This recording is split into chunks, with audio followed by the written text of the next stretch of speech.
ये अभिभाषण अध्यक्ष महोदय, मुझे लगता है कि इससे पूर्व में जितने भी अभिभाषण पढ़े गए हैं उन सब में सबसे छोटा और सबसे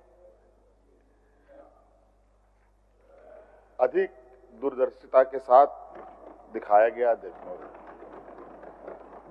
और ये अभिभाषण नहीं अध्यक्ष महोदय, ये अभिभाषण राज्यपाल जी के द्वारा जो पढ़ा जाता है, पूर्व में भी पढ़े गए और इस बार भी पढ़ा गया, सदन को बताया गया। अध्यक्ष महोदय, ये अभिभाषण नहीं, ये सरकार का एक श्वेत पत्र होता है और इससे बिल्कुल ये स्पष्ट है कि सरकार झारखंड के लिए क्या करना चाहती है और इस राज्य को किस दिशा में ले जाना चाहती है। हम सब जानते हैं अध्यक्ष महोदय, पूरा देश जानता है कि झारखंड देश का सबसे पिछड़ा राज्य है और यहां पर सबसे अधिक आदिवासी, दलित, पिछड़ा, अल्पसंख्यक, किसान, मजदूर तबके के लोग वास करते हैं। कहने को तो अध्यक्ष महोदय, देश आजाद होने के बाद देश के सबसे बड़े, बल्कि दुनिया के गिने चुने उद्योगों में से, बड़े उद्योगों में से कई उद्योग इसी राज्य में लगा। चाहे हम बोकारो स्टील प्लांट की बात करें, चाहे चिस्सी की बात करें, चाहे देश का पहला खाद उत्पादन करने वाला सिंदरी फर्टिलाइजर फैक्ट्री की बात करें, चाहे और उस समय की बात है अध्यक्ष महोदय, जब देश को टाटा बिरला के नाम से जाना जाता था और वो टाटा बिरला भी इसी राज्य में सबसे पहले इन लोगों ने अपने कार्यकलाप, अपने उद्योगों को लगाना प्रारंभ किया था अध्यक्ष महोदय। उसके बावजूद ये समझ से परे है अध्यक्ष महोदय कि इस राज्य के ऊपर कौन सा ऐसा अभिशाप लगा कि यहां के लोग भूमिहीन होने लगे, बड़े पैमाने पर विस्थापित होने लगे, बेरोजगार होने लगे, अलग अलग राज्यों में पलायन की स्थिति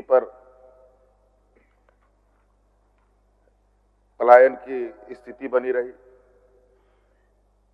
ये बहुत गंभीर विषय रहा है और मुझे लगता है कि इसी पीड़ा को लेकर हमारे अग्रणी नेताओं ने, आदरणीय दिसुम्बुरु शिबू सोरेन जी, वीर शहीद निर्मल महतो जी, विनोद बिहारी महतो जी, अनगिनत ऐसे हमारे नेता रहे हैं, हम लोग के मार्गदर्शक रहे हैं, जिन्होंने एक अलग राज्य की परिकल्पना रखी। और ये भी हम सब जानते हैं, जब अलग राज्य की परिकल्पना रखी गई तो यही सामंती विचार के जो देश में लोग हैं, ये लोग हमारे उन अग्रणी नेताओं पर कटाक्ष करते थे, हंसी उड़ाते थे। क्या ये आदिवासी लोग, माझी लोग अलग राज्य ले पाएगा?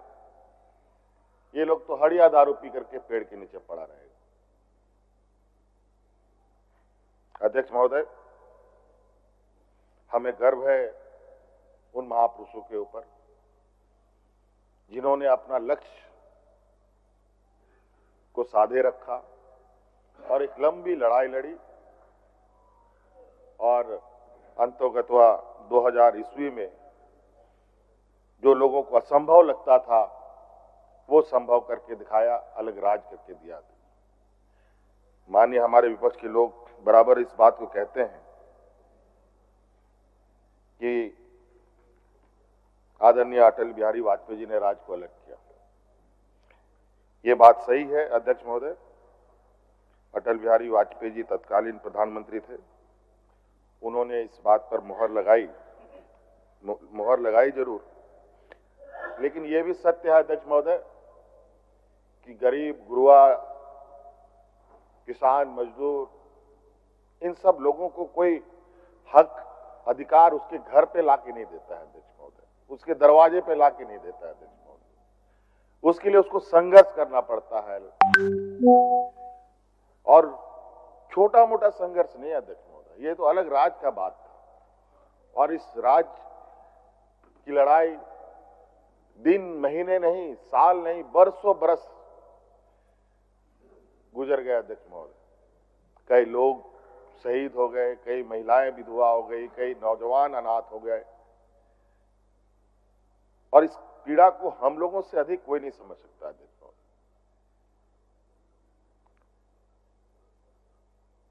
2000 ईस्वी के बाद 2019 तक इस राज को क्या मिला अध्यक्ष महोदय? शायद 2019 में अगर हम लोग की सत्ता नहीं आती अध्यक्ष महोदय, मुझे नहीं लगता है कि इस राज को कोई बचा सकता था। ये एक ऐसे दलदल में इसको ढकेलने का प्रयास हुआ अध्यक्ष महोदय कि जहां ये दोबारा उभर ना पाए। और अध्यक्ष महोदय, उस समय याद कीजिए, लोग यहां हाथ में राशन कार्ड लेकर के भात भात करके मर रहा था अध्यक्ष महोदय। किसान आत्महत्या करने के लिए मजबूर थे अध्यक्ष महोदय, कई किसानों ने आत्महत्या किया अध्यक्ष महोदय, उसका गवाह मैं भी रहा हूं अध्यक्ष महोदय। मैंने देखा उन किसानों को जिन्होंने आत्महत्याएं की, जो भूख से मरे अध्यक्ष महोदय, उनको भी मैंने अपनी आंखों से देखा। ये स्थिति हमारे विपक्ष के लोगों ने इस राज का एक लंबे शासनकाल में इन लोगों ने बनाया अध्यक्ष महोदय। और अध्यक्ष महोदय, हम लोगों की सरकार 2019 में महागठबंधन की सरकार बनी, और उस समय भी सरकार को सत्ता से बेदखल करने के लिए कई तरीके के हथकंडे अपनाए। मैं नहीं जाना चाहूंगा उस विषय पर, लेकिन उन वक्त का मैं कुछ विषय आपके सामने रखता हूं कि जो हम लोग चूंकि राजनीतिक क्षेत्र में है तो इन सब चीजों पर नजर रहती है कि राज अलग होने के बाद कभी भी इस राज में किसी के चेहरे पर, किसी के, चाहे वो सरकारी कर्मचारी हो, चाहे आम नागरिक हो, गरीब गुरुआ हो, महिलाएं, किसी के, सब डरे सहमे अपनी जिंदगी कैसे जिए उसी पर वो लोग संघर्ष में लगे रहे। लेकिन अध्यक्ष महोदय, 2019 में प्रोजेक्ट भवन से मंत्रिमंडल सचिवालय तक, यहां तक कि विधानसभा परिसर में भी लोग ढोल नगाड़े लेकर के गुलाल अबीर के साथ सरकार का स्वागत, धन्यवाद, और उनके चेहरे पर जो मुस्कान देखता था अध्यक्ष महोदय, ये आप अंदाजा नहीं कर सकते। मैं बोल नहीं पा रहा हूं कि लोगों में क्या उत्साह रहा है। कहीं ना कहीं अध्यक्ष महोदय, आज दोबारा सरकार को इस मकाम में पहुंचाने का इस राज्य की जनता का एक बहुत बड़ा भूमिका है अध्यक्ष महोदय, और मैं उनका भी आभार प्रकट करता हूं अध्यक्ष महोदय। और अभिभाषण में अध्यक्ष महोदय बिल्कुल स्पष्ट रूप से है, और हम इस बात को जानते हैं हमें कहां से काम करना है, और हमने बार बार ये कहा है, हमारा ये सरकार ये प्रोजेक्ट बिल्डिंग से चलने वाली सरकार नहीं है, ये गांव देहात से चलने वाली सरकार है। गरीब गुरुआ की, यहाँ के किसानों के, यहाँ के नौजवानों के, यहाँ के महिलाओं के, यहाँ के जरूरतमंदों के लिए सदैव तत्परता के साथ पूर्व में भी हमने काम किया है, आगे भी करेंगे। और हमारा ये मानना है अध्यक्ष महोदय, जब तक गांव की अर्थव्यवस्था, गांव के लोगों की आर्थिक स्वावलंबी नहीं बढ़ेगी तो राज्य को आगे बढ़ाना या राज्य के सर्वांगीण विकास की परिकल्पना करना व्यर्थ है अध्यक्ष महोदय। और हम जानते हैं अध्यक्ष महोदय, ये राज्य कई राज्य अलग होते हैं अध्यक्ष महोदय। कोई भाषा के आधार पर राज बसा है, कोई वहां के भौगोलिक दृष्टिकोण से राज बसा है, कोई बोलचाल के वजह से वो राज जाना जाता है। लेकिन ये राज अध्यक्ष महोदय, ये आंदोलन की उपज है, ये एक संघर्ष, ये खून से सिंचा हुआ ये राज है अध्यक्ष महोदय। और इसलिए अध्यक्ष महोदय यहाँ के लोग बहुत स्वाभिमानी होते हैं। अगर किसी चीज को लोगों ने ठान लिया, ये तब तक नहीं रुकते, तब तक अध्यक्ष महोदय, जब तक मंजिल ना मिल जाए। और आज निश्चित रूप से अध्यक्ष महोदय,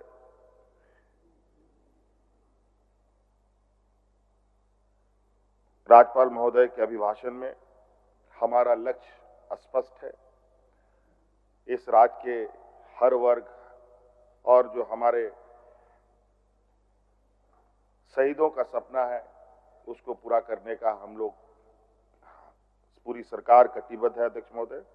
और आप देखेंगे अध्यक्ष महोदय, हम लोगों ने तो लगभग 2019 के सरकार के कार्यकाल में लगभग राज्य के सर्वांगीण विकास के नींव हम लोगों ने डाल दिए। अब उस पर बिल्डिंग खड़ा करने की आवश्यकता है अध्यक्ष महोदय।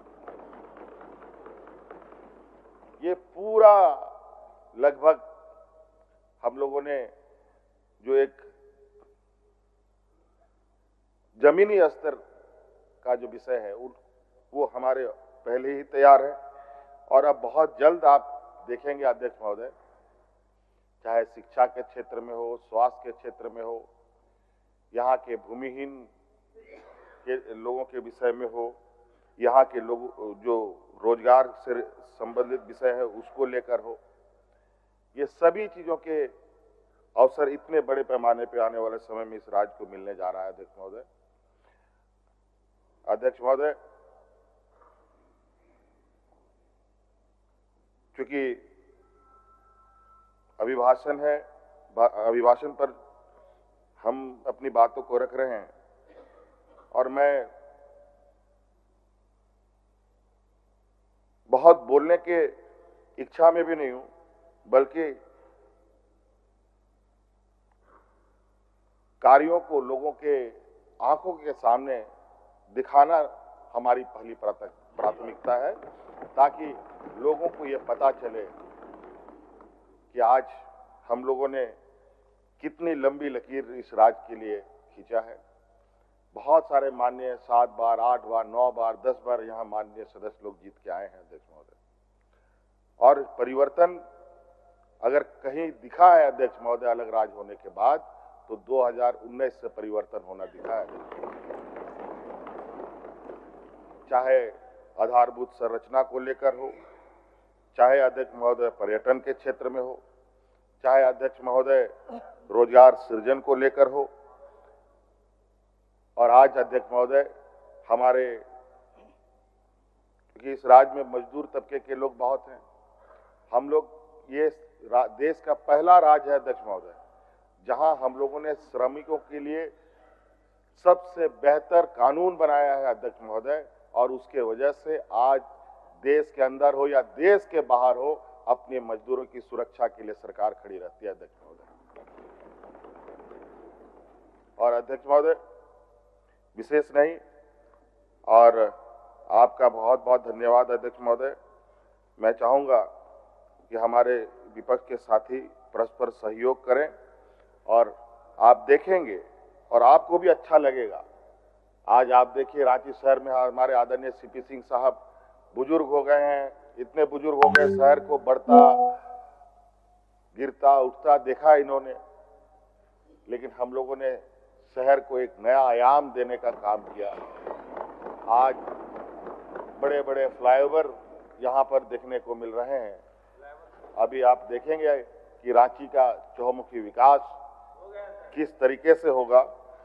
हर दिन एक नया अध्याय इस राज्य में जुड़ेगा अध्यक्ष महोदय। बस आज तो हम लोग चलना शुरू किए हैं, अभी तो बहुत तेजी से और रफ्तार के साथ चीजों को आगे हम लोग बढ़ाएंगे अध्यक्ष महोदय। मुझे बोलने का आपने अवसर दिया, बहुत बहुत धन्यवाद। जोहार।